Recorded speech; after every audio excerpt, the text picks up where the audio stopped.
मिठाईलालजी, यहाँले त मलाई श्रीमतीको डिबी परेर आएको भन्नुभयो। तपाईँको त अनुहार हेरेर डिबी परे पनि नदेला जस्तो छ। यहाँले भर्दै भर्नु भएन कि परे पनि दिएन?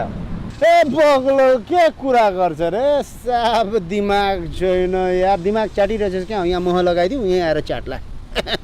पगला कहीँका।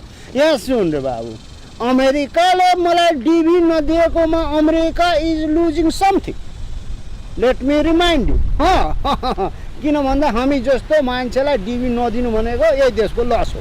एउटा कुरा बुझ, त्यही पनि हामी कहिले पनि डिबी पार्दैन के। हामी डिबी खान्छौँ। You understand?